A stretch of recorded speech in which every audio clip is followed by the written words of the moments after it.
Negeri ini memanggilmu kawan, belajar bergerak berbagi untuk negeri. Guru penggerak majukan pendidikan, guru penggerak menghamba para murid, kreatif rancang pembelajaran, hargai potensi tingkatkan prestasi, lahirkan profil pelajar Pancasila. Belajar bergerak berbagi untuk negeri, kita menjalin kolaborasi.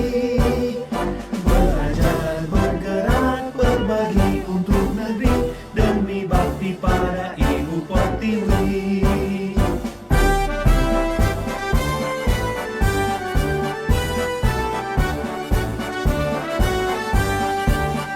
Bulatkan tekad, kuatkan hati, negeri ini memanggilmu kawan, belajar bergerak berbagi.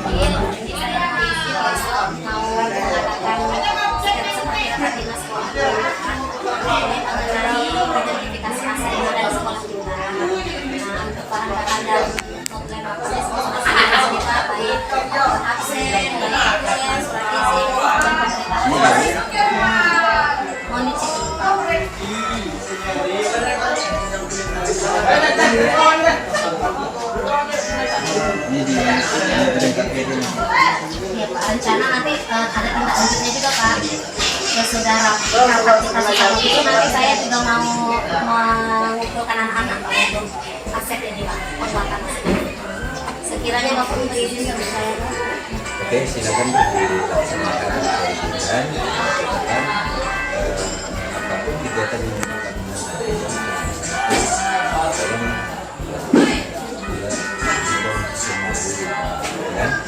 ini berlaku merubah implementasi dan yang terpenting adalah hasil yang kita harapkan itu dari kegiatan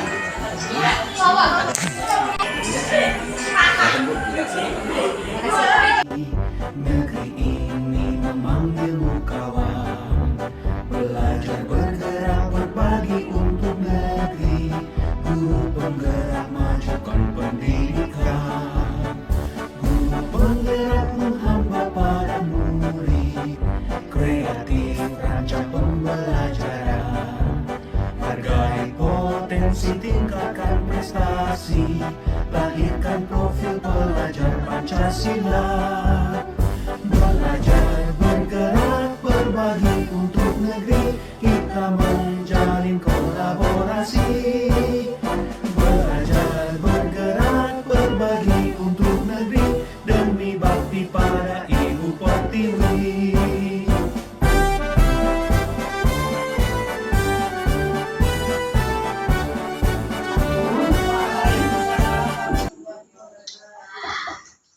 Alhamdulillahirrahmanirrahim. Wassalatu wassalamu ala asrofil anbiya'i wal mursalin wa ala alihi washabihi ajma'in, amma ba'du. Pertama-tama marilah kita panjatkan puji dan syukur kehadiran Allah Subhanahu wa taala, yang mana berkat rahmat dan karunia-Nya lah kita bisa berkumpul di sini. Saya sangat berterima kasih karena Bapak Ibu sudah mau hadir di sini untuk kita mengidentifikasi aset yang ada di sekolah kita.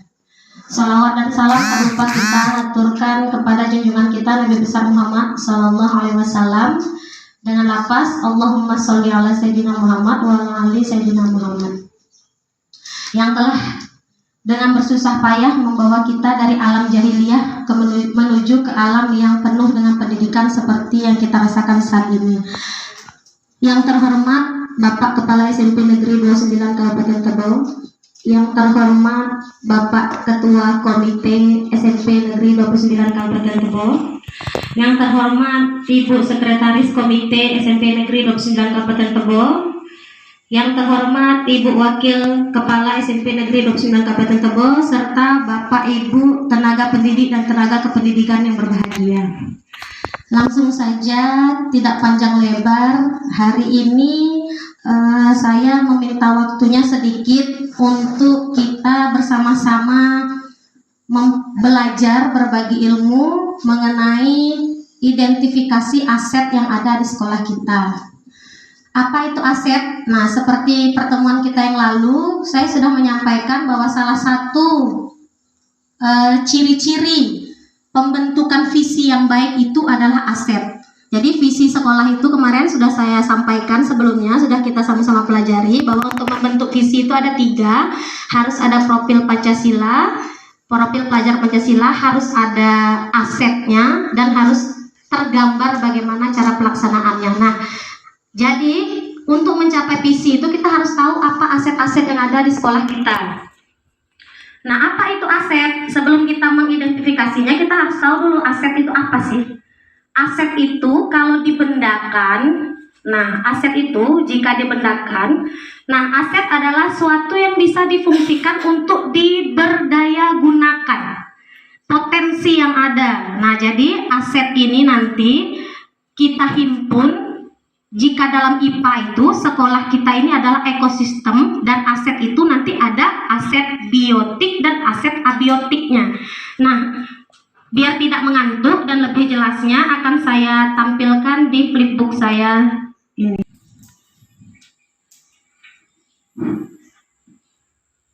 Kita akan melihat pemimpin dalam pengelolaan sumber daya. Sumber daya ini tadi adalah aset.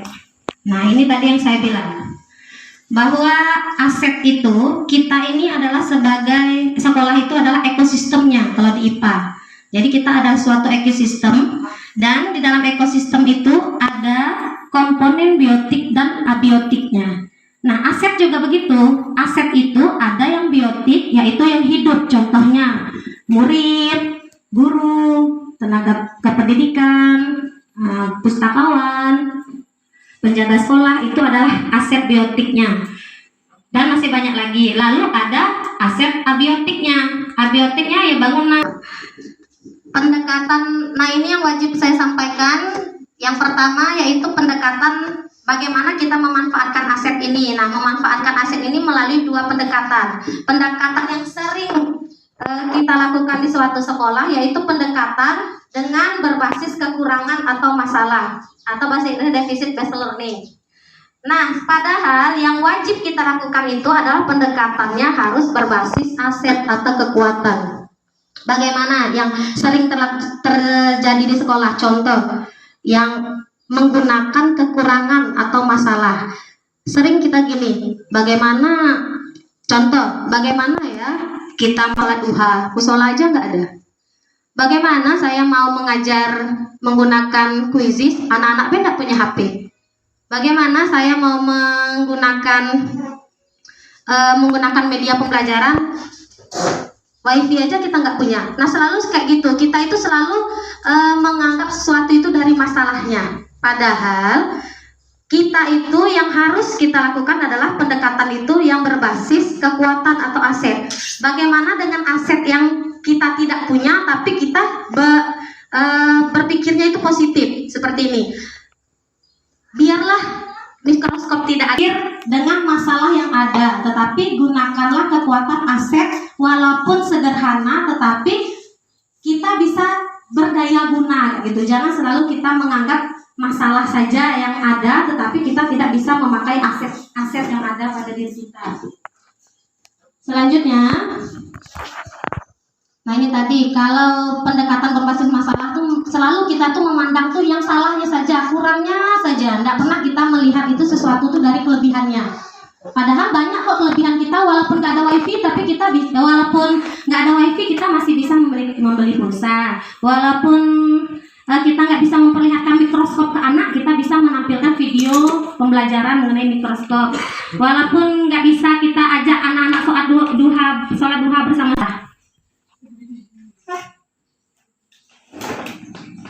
Lanjut mengenai, nah ini.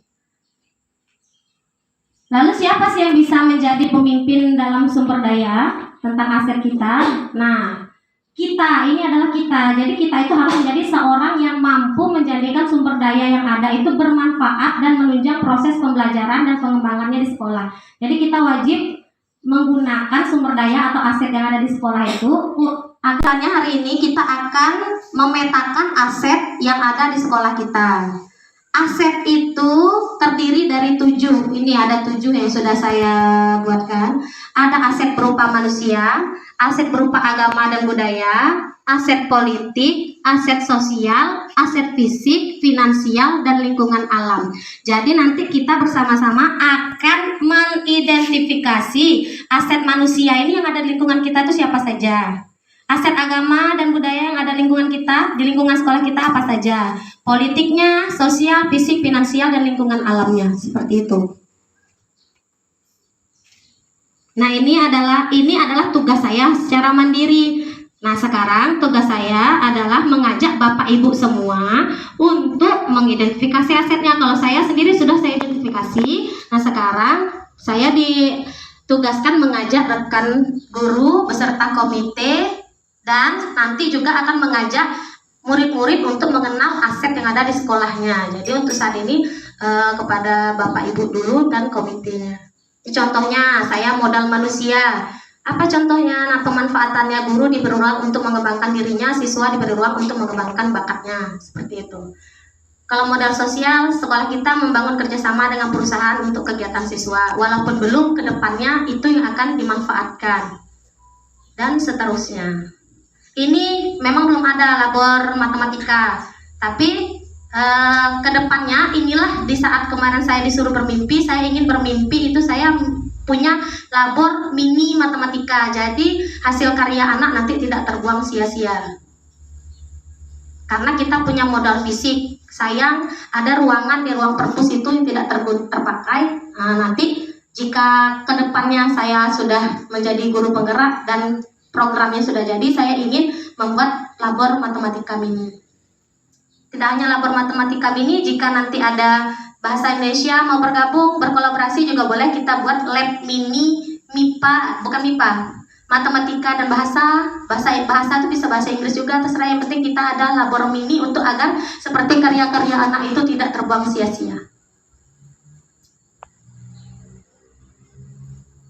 Oke lah, kita lanjut ke identifikasi aset yang ada di sekolah kita.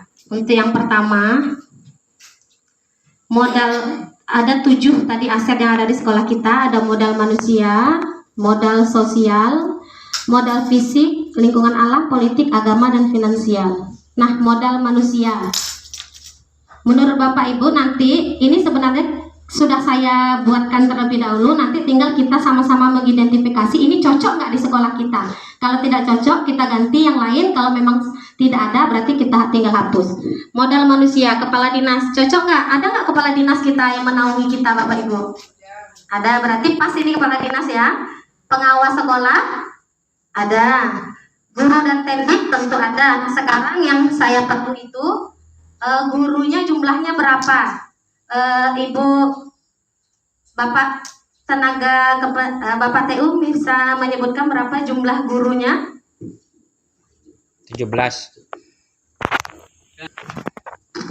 Berapa jumlah guru di sekolah kita, Bu? Itu yang mewakili TU lah. Berapa kira-kira itu jumlah guru kita? 17 orang. Oh, 17 orang. Lalu 5 ya, sama penjaga sekolah ya. Oke, terima kasih Bu.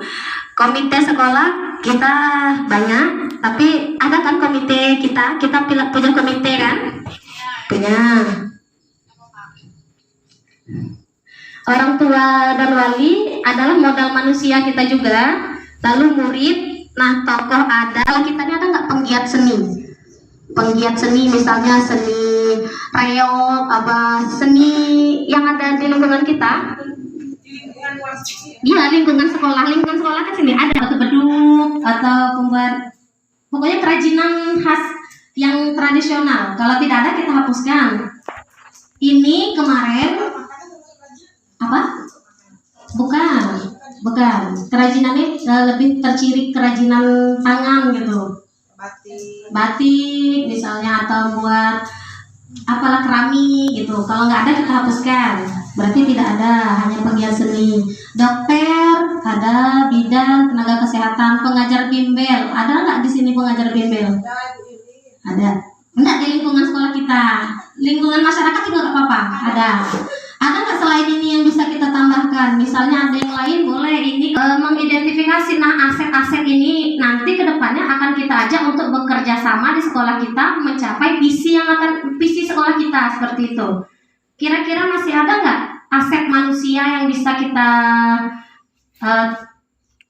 tampilkan di sini selain yang di depan? Apa sudah cukup? Kalau sudah cukup, kalau tidak ada lagi, kalau rasanya cukup, nah kita lihat ini pemanfaatannya. Nah, nanti strategi pemanfaatannya bagaimana kita akan membangun koneksi dan berkolaborasi dengan berbagai sumber daya sebagai pendukung program sekolah, pendidikan, kesehatan, dan kita bisa jadikan sebagai narasumber. Contoh nanti ini tokoh penggiat seni, misalnya guru SBD. Nah, misalnya ada nanti tentang seni tari, kita bisa mendatangkan penggiat seni ini untuk kita bekerja sama. Dia melatih anak-anak kita, dia tuh statusnya sebagai narasumber gitu. Jadi nggak harus kita sebagai guru seni kita yang mengajar, tapi kita bisa mendatangkan. Atau nanti ada yang bisa main angklung atau main gamelan, bisa kita datangkan. Itulah, atau kita yang mendatangi mereka, itu namanya juga kita memanfaatkan aset yang ada. Jadi aset itu tidak hanya yang ada di sekolah, tapi di lingkungan sekolah kita itu adalah aset yang bisa kita manfaatkan. Atau nanti pelajaran misalnya IPA ada tentang misalnya apa namanya itu golongan darah. Lalu modal sosial. Modal sosial ini adalah lingkungan organisasi yang ada di lingkungan kita. Yang saya buat di sini yang ada di sekitar sekolah kita, yang pertama MGMP, yang kedua adalah Kuaran, Kuarti Ranting. MGMP sekarang karena sudah diguguskan, berarti ada di lingkungan kita MGMP, tidak hanya di kabupaten, berarti sudah ada MGMP. Lalu Kuaran, siapakah Kuaran kita, Bu Zai? Kuaran kita Pak Mahmud Aji, ya Pak Mahmud Aji. Kuaran dan lalu remaja masjid, ada nggak Bapak Ibu di sini yang ibaratnya menaungi remaja masjid? Tapi remaja masjid ada kan di lingkungan kita? Alangkah menyedihkan kalau tidak ada remaja masjid di lingkungan kita. Ada. Majelis taklim? Alangkah menyedihkan juga kalau nggak ada. Paguyuban seni, ini tadi beda dengan pelatih seninya, ini paguyubannya, persatuan seninya. Ada. Sanggar tari ada nggak di sini? Sanggar tari, pusat tari daerah Jawa, tari daerah Medan, tari pokoknya sanggar, dia ada berbentuk sanggar tari yang belum ada. Oke, berarti nggak ada sanggar tari, hanya paguyubannya aja tuh. Komunitas keagamaan pasti ada ya. Misalnya komunitas apa tuh namanya kita tuh MUI gitu. Komunitas kan itu komunitas nggak namanya Bu Mira? Nah, strategi pemanfaatannya nanti sampingan, misalnya nanti saat kepemimpinan bekerja sama, saling percaya dan punya rasa memiliki masa depan yang sama. Nah, ini modal fisik. Modal fisik ini lebih ke sarana dan prasarana. Yang pertama, bangunan fisiknya gedung sekolah tentu ada. Nah, sekarang yang ada di sekitar kita, ada nggak di sekitar kita ini balai latihan kerja atau kayak bandiklat gitu? Nggak ada, berarti nggak ada. Tempat ibadah ada, masjid, gereja, hall. Kita ada hall nggak di lingkungan kita ini, khususnya Tengah Ilir, Kecamatan Tengah Ilir, hall. Hall tuh kayak mana ya? Kayak gedung gitu yang dipakai untuk hall olahraga itu dah? Tempat berkumpul, hall tenis. Bukan dia?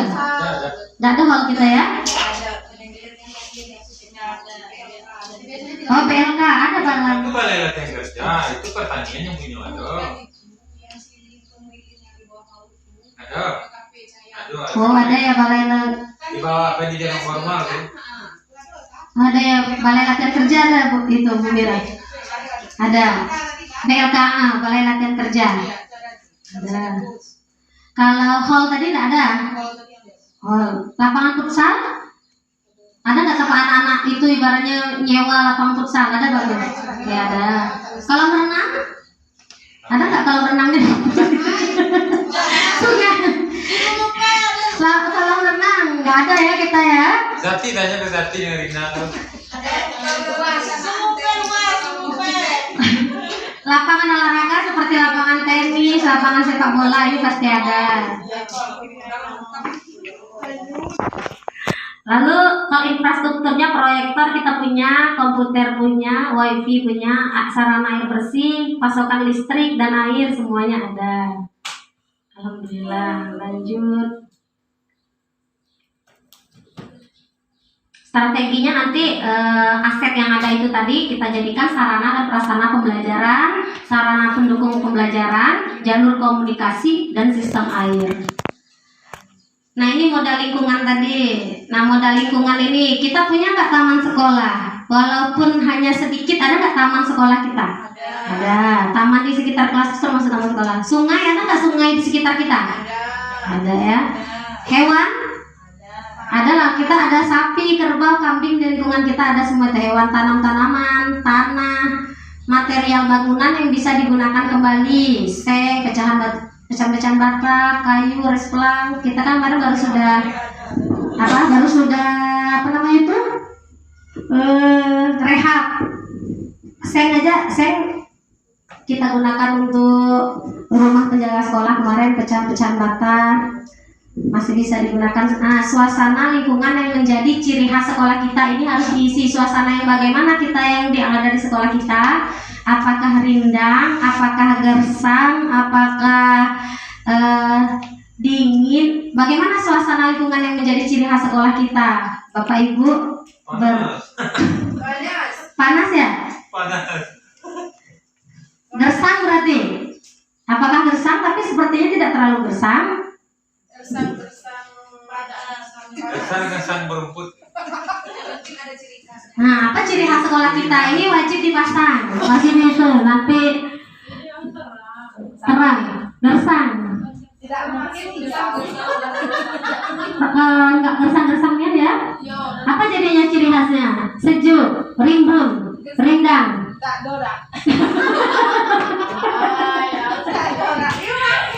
GR gue lah, gersang rindang. Gersang-gersang janganlah ciri khas. Ada ciri khas sekolah kita. Apa ya? Membahasakan suasana lingkungannya. Apakah suasananya sejuk? Apa rindang aja ya. Berarti suasananya rindang gitu ya. Nanti saya benerin ini. Ada pohon karet, Rindang dan nyaman saja ya. Kalau nggak nyaman nggak mungkin kita betah di sekolah sini. Dibetah-betahin ya.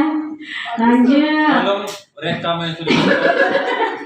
Nah nanti lalu untuk pelestarian alam, misalnya nanti kita memanfaatkan sungai supaya tidak tercemar. Lalu sebagai perbaikan atau menambah nilai guna, penunjang sarana sekolah dan sarana promosi sekolah. Pemimpin yang leader dan memimpin sekolah. Kan juga dia paham. Ya tentunya Bapak Kepala Sekolah kita adalah seorang pemimpin yang bisa dijadikan contoh dan leader bagi kita. Ada nggak rapat komite, Pak Komite? Pak, datang ke Bapak Komite, Pak. Pak, tolong Pak. Ada rapat komite, Pak? Pernah kita rapat, Pak? Selalu ada. Lalu apakah guru-guru kita profesional? Kita jawab masing-masing, Bapak Ibu guru, apakah kita profesional? Profesional. Lalu kita ada nggak di sekolah kita ini pengorganisasian intra dan ekstrakurikuler? Intra berarti kan OSIS. Ekstrakurikulernya ada? Ada pramuka. Nggak mungkin ada. Jadi ada nggak kira-kira modal politik lain yang bisa dijadikan tambahan aset kita. Misalnya ada nggak salah satu dari guru kita ini yang menjadi kades, sekdes, kayak gitu kan? Nah itu kan termasuk modal politik. Berarti selain dia menjadi guru, tetapi dia juga berkecimpung di dunia politik. Ada nggak? Di apa tuh namanya? Di perangkat desa. Itu adalah termasuk modal politik bagi kita. Misalnya kita mau minta nanti mau ada acara perpisahan atau apa, bisa kita melibatkan perangkat desa, bisa kita buat proposal dari desa atau kita minta bantuan tenda dari desa. Itu adalah aset. Nah, asetnya itu masuk ke dalam modal politik. Bagaimana pemanfaatannya? Tadi juga nih, nanti kita melahirkan kebijakan yang berorientasi pada peningkatan kualitas pembelajaran dan menjadi sebuah instrumen untuk meningkatkan kualitas sumber daya manusia kita. Nah, ini ada modal agama dan budaya. Sering nggak di lingkungan kita mengadakan ritual keagamaan seperti Maulid Nabi, Isra Mi'raj, 1 Muharram dan lain-lain, atau nggak pernah? Pernah ya, setiap momen di lingkungan kita, di sekolah kita pun baru mengadakan acara peringatan Maulid Nabi. Ada nanti foto-fotonya kita tampilkan. Pernah nggak di lingkungan kita ini melakukan ritual kebudayaan seperti karnaval budaya, pameran, pertunjukan seni?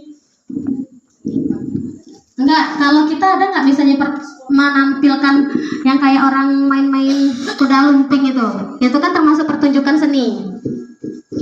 Pernah nggak di Mengupeh ini ada pertunjukan seni kayak gitu? Ada? Atau misalnya pertunjukan reog kayak gitu? Ada ya. Berarti kalau karnaval budaya ada nggak? Di Tengah Ilir umumnya dan di Mengupeh khususnya? Belum ada. Berarti nggak ada karnaval budaya. Pameran pembangunan? Nggak ada juga. Berarti hanya ada ritual kebudayaannya seperti pertunjukan seni.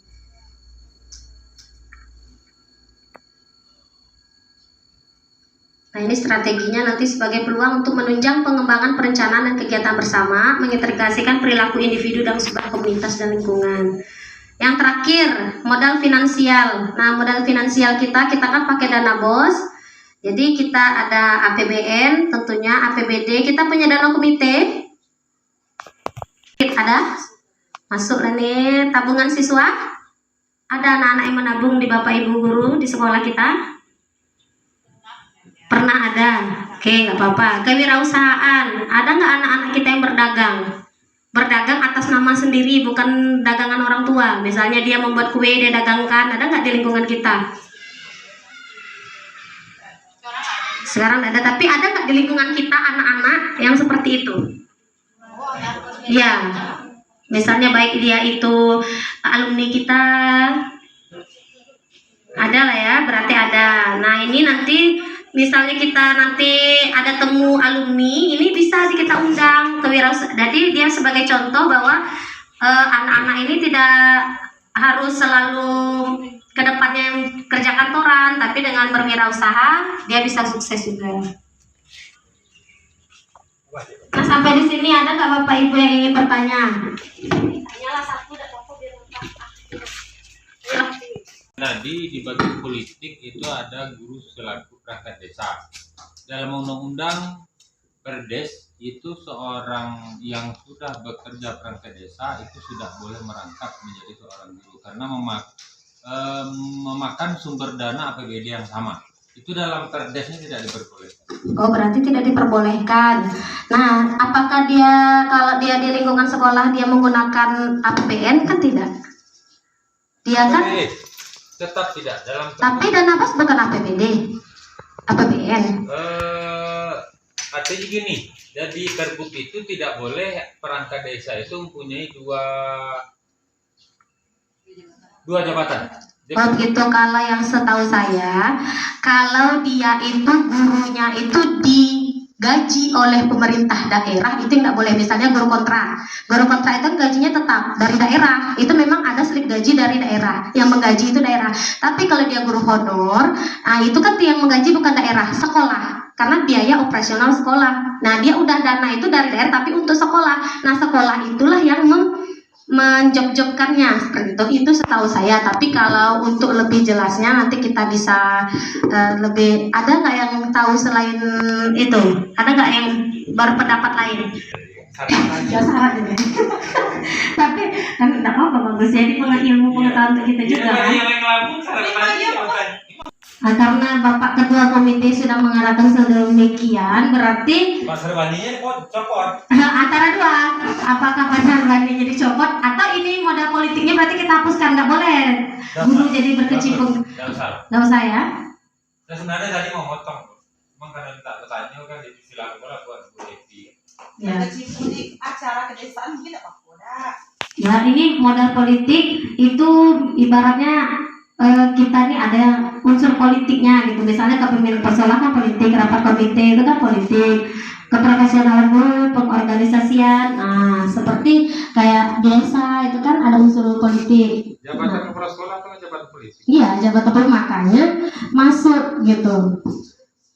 Bagaimana modal politik itu? Ya memang benar. Karena seperti itu. Oh, kalau PPD boleh gitu ya. Emang nggak boleh. Yang dikaji oleh negara nggak boleh makan double. Seperti itu ya Pak Gus. Nah itu dari Kan ini pada dapat tanya tadi.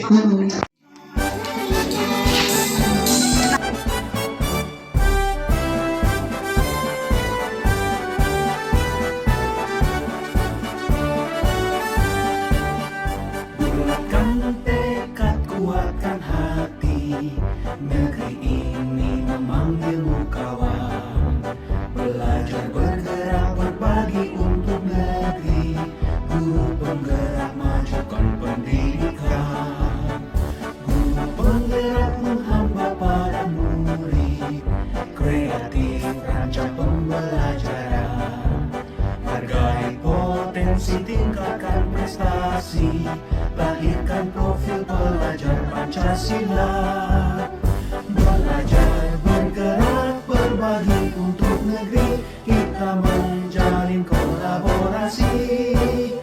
Belajar bergerak berbagi untuk negeri. Demi bakti pada Ibu Pertiwi.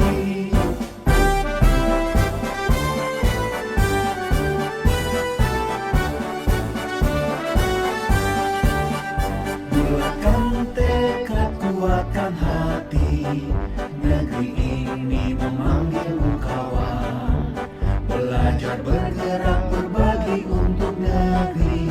Guru penggerak majukan pendidikan. Guru penggerak menghamba pada murid. Kreatif rancang pembelajaran. Hargai potensi, tingkatkan prestasi. Lahirkan profil pelajar Pancasila. Belajar bergerak berbagi untuk negeri. Kita menjalin kolaborasi. Belajar bergerak berbagi untuk negeri. Demi bakti pada Ibu Pertiwi. Belajar bergerak berbagi untuk negeri. Kita menjalin kolaborasi. Belajar bergerak berbagi untuk negeri. Demi bakti pada Ibu Pertiwi. Demi bakti pada Ibu Pertiwi.